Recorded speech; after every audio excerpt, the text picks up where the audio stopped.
I hate to say it, but what are we 10 days in? I don't care about baseball that much. I'm sorry. Maybe it's what's looming ahead. And we just see that, equipment managers are coming down with the C-19, and that's like delaying games and teams, and they have to potentially forfeit games in the later at the end of the year. I'll tell you what, Dave, let's make a bet here.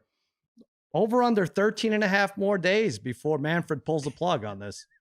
Why are you laughing? Well, I mean, there are those and not loco, fringy conspiracy theorists have begun now really talking about in earnest, like maybe this was the owner's plan all along in MLB. Oh. Maybe they just didn't want a season.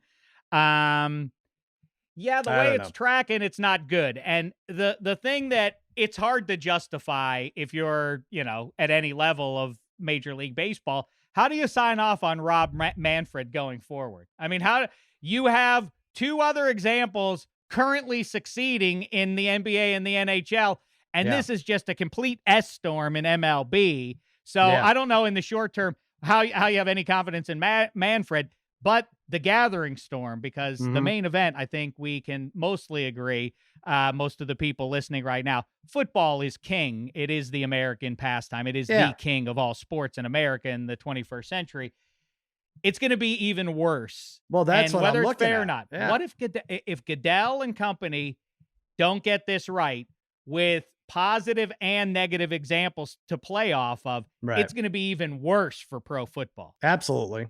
I agree. And the extra time doesn't seem like they're learning anything. I don't know. I just keep my fingers crossed. I don't know what I'm crossing my fingers are, that their NFL's arrogance will reign supreme and they'll just push through it and ignore protocol. And we're going to, again, like you said, we're going to have to decide, what are we rooting for here? They do 40,000 tests a week, 40,000 tests a week. And it's similar to the whole thing. Like, oh, what you threw out that half a Subway sandwich? There are kids starving in Ethiopia. It's like, well, yeah, I know that nobody in Ethiopia was getting that half sandwich. Probably no one is getting those tests that NFL players were getting are taking from the public theoretically, but you do start to feel that way. You feel crappy about sports, and that's why we can't jump in head first to all these, I think. It's kind of like I live my life. One of my guiding principles is I always want to get invited to every party, but I want to actually attend very few of them.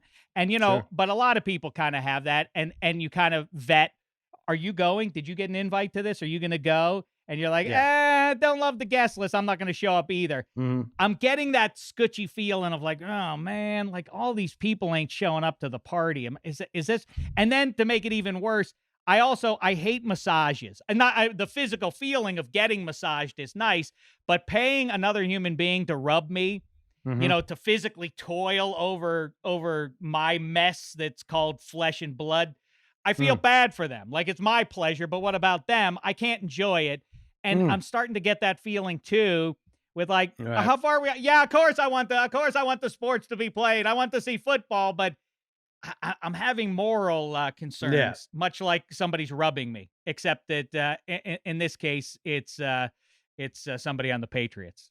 Yeah, no kidding. For the record, though, I literally did stumble into that, and as I said, massage Patriots. That has nothing to do with ownership. That was an accident. That was collateral damage directed at Gotcha. Now that's a Freudian slip, I think. If I know anything.